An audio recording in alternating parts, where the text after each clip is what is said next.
आज की कहानी है दोस्तों, माँ। धीरज बहुत परेशान था। उसे समझ नहीं आ रहा था कि वो इस परिस्थिति से कैसे निपटे।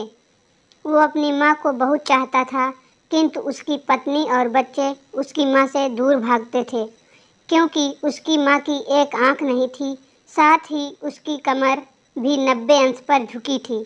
वैसे वो अपना सब काम खुद कर लेती है, किंतु फिर भी वो उसकी पत्नी और बच्चे के लिए हमेशा खटकती है। दादी, आप ऊपर के कमरे में जाओ, मेरे दोस्त आ रहे हैं, धीरज के बेटे निखिल ने बड़े बेरुखी से कहा। पर बेटा, मैं तो यहाँ बहुत दूर बैठी हूँ, धीरज की माँ ने बहुत प्यार से कहा। नहीं, आप उनके सामने मत रहो, वो मुझे चिढ़ाते हैं, निखिल ने जोर से डांटते हुए कहा। क्या हुआ निखिल, क्यों चिल्ला रहे हो? धीरज की पत्नी रूबी ने किचन से ही आवाज़ लगाई। देखो न माँ, ये दादी यहीं ड्राइंग रूम में बैठी हैं और मेरे दोस्त आ रहे हैं, निखिल ने शिकायत भरे लहजे में कहा। माँ जी, आप ऊपर चली जाओ, क्यों हम लोगों को लजवाती हो? रूबी ने बेटे का पक्ष लेते हुए कहा। बेचारी कमला चुपचाप उठकर जीने के सहारे ऊपर जाने लगी। कमर झुकी होने के कारण उन्हें ऊपर चढ़ने में बहुत परेशानी हो रही थी, किंतु वो पूरी ताकत से ऊपर के एक अकेले कोने वाले कमरे में जाकर बैठ गई। धीरज बाजू के कमरे में सब सुन रहा था। उसे कष्ट हो रहा था कि उसकी माँ को अपमानित होना पड़ रहा है, किंतु वो असहाय था। अगर वो कुछ कहता तो पत्नी और बच्चे उसका विरोध करने लगते हैं। दूसरे उनके तर्क भी सही लगते हैं, क्योंकि वो एक प्रशासनिक अधिकारी था, उसका सामाजिक स्तर बहुत ऊंचा था, उसकी ससुराल भी एक उच्च घराने में थी, अतः वो चुपचाप इस तरह हर दिन अपनी माँ को अपमानित होते देखता रहता था। रात को धीरज की पत्नी ने कहा, देखो जी, अब कुछ करो। कल कलेक्टर साहब की पत्नी आई थी, माँ जी अपनी देसी धुंधारा में उनसे मिली। मुझे बहुत शर्म आ रही थी, बताते हुए कि ये मेरी सास हैं। मैंने कह दिया कि ये दूर की रिश्तेदार हैं, इलाज कराने आई हैं। धीरज को रोना आ गया, किंतु फिर भी वो चुप रहा। उसे समझ में नहीं आ रहा था कि वो क्या करे। अपने बेटे की मन स्थिति को कमला अच्छी तरह से जानती थी और बेटे को कोई कष्ट न हो, इसीलिए वो हर बात को चुपचाप सह लेती थी। धीरज बहुत उदास रहने लगा। एक तरफ परिवार और सामाजिक स्तर पर जीने की प्रतिबद्धता थी, तो दूसरी ओर माँ। आखिर माँ से अपने बेटे की ये हालत देखी नहीं गई। एक दिन उसने अपने बेटे से कहा, धीरज, बहुत दिन हो गए हैं, मैं अपने गांव जाना चाहती हूँ, मुझे वहाँ पहुँचा दो, मेरा यहाँ मन नहीं लग रहा। किंतु माँ, वहाँ कोई तो नहीं है, तुम्हारी देखभाल कौन करेगा? धीरज ने आश्चर्य से पूछा। अरे सब गांव वाले तो हैं, और वो तुम्हारे मामा जी तो उसी गांव में रहते हैं, और फिर हम सारी व्यवस्थाएं कर आएंगे ना। रूबी को तो जैसे मन की मुराद मिल गई। हाँ बेटा, बहू सही कह रही है, कमला ने लंबी सांस लेते हुए कहा। धीरज जानता था कि गांव में माँ की देखभाल करने वाला कोई नहीं है, लेकिन अपनी पत्नी की जिद के कारण वो अपनी माँ को गांव छोड़ने पर विवश हो गया। माँ को गांव छोड़कर आते वक्त उसे रोना आ रहा था तथा अपनी बेबसी पर गुस्सा भी आ रहा था, किंतु परिवार, पत्नी और समाज ने उसके इन मनोभावों को दबा दिया और वो सुकून सा महसूस करने लगा।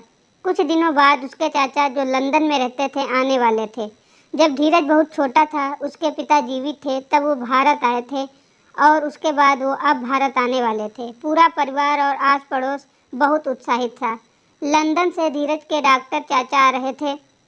डॉक्टर मोहन ने जैसे ही घर में कदम रखा, सबसे मिलकर बहुत उत्साह से उनका स्वागत किया। क्यों धीरज, भाभी नहीं दिख रही, कहाँ हैं? डॉक्टर मोहन ने उत्सुकता पूर्वक पूछा। जी, वो गांव में रहती हैं, यहाँ उनका मन नहीं लगा, रूबी ने सपाट लहजे में उत्तर दिया। डॉक्टर मोहन ने धीरज की ओर देखा तो धीरज ने अपनी आंखें झुका ली।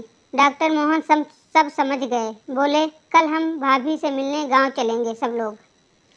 दूसरे दिन सभी लोग गांव के घर में पहुंचे। देखा कि कमला को बहुत तेज बुखार है, वो पलंग पर असहाय पड़ी है। डॉक्टर मोहन दौड़कर कमला के पास गए, उनके पैर छूकर रोने लगे। कमला की ये हालत उनकी कल्पना से परे थी। वाह बेटा धीरज, तूने तो नाम उजागर कर दिया। अपनी माँ की ये हालत देखकर तुझे तो शर्म भी नहीं आ रही होगी, डॉक्टर मोहन ने धीरज को लगभग डांटते हुए कहा। नहीं देवर जी, धीरज का कोई दोष नहीं है, मैं खुद गांव आई थी। कमला ने अपने बेटे को बचाव किया। मुझे सब पता चल गया है भाभी, आप चुप रहो। क्यों बहू, तुम्हें तो अपनी सास की कुरूपता पसंद नहीं है, समाज में तुम्हें नीचा देखना पड़ता है ना? डॉक्टर मोहन ने रूबी की ओर व्यंग से देखा। रूबी निरंतर होकर धीरज की ओर देखने लगी। आज तुम जिस सामाजिक स्तर पर हो वो इन्हीं संघर्षों के देन है। और बेटा धीरज, शायद तुम्हें मालूम ना हो कि बचपन में जब तुम 1 साल के थे तब छत से नीचे गिरने के कारण तुम्हारी एक आंख फूट गई थी और तुम्हारी रीढ़ की हड्डी भी समस्या थी। तब तुम्हारी इस कुरूप माँ ने अपनी एक आंख और अपना बोन मैरो देकर तुम्हें इतना सुंदर स्वरूप दिया था। रूबी बेटा, इतने सालों तक संघर्ष करके बेटे को प्रशासनिक अधिकारी बनाने वाली इस संघर्षशील औरत की तुम लोग ने ये दशा कर दी। तुम्हें ईश्वर कभी माफ नहीं करेगा। डॉक्टर मोहन की आंखों से अश्रु जलधारा बह रही थी। अब भाभी, आप मेरे साथ लंदन जाएंगी, यहाँ इन स्वार्थी लोगों के बीच नहीं रहेंगी, डॉक्टर मोहन ने कमला से कहा। धीरज को तो काटो तो खून नहीं था। डॉक्टर मोहन जो उसके चाचा थे, उन्होंने जो राज बताया उसके बाद तो धीरज को यही लग रहा था कि उससे ज़्यादा पापी इंसान इस दुनिया में कोई और है ही नहीं। वो दौड़ता गया और माँ कमला के कदमों से लिपट गया। माँ, मेरा अपराध अक्षम्य है। मैं जानबूझकर चुप्पी साधे रहा, आपका अपमान करवाता रहा। अब सिर्फ आप ही उस घर में मेरे साथ रहेंगी और कोई नहीं। धीरज ने आग्नेय दृष्टि से अपनी पत्नी और बच्चों को देखा। रूबी को भी बहुत पश्चाताप हो रहा था, किंतु उसकी हिम्मत नहीं हो रही थी कि वो कमला से आंख मिलाए। कमला ने रूबी की मन स्थिति को समझकर उसको पुचकारते हुए अपने पास बुलाया और धीरज को डांटते हुए कहा, खबरदार, जो मेरी बहू को मुझसे अलग करने की कोशिश की तो तुझे ही घर से बाहर निकाल दूंगी।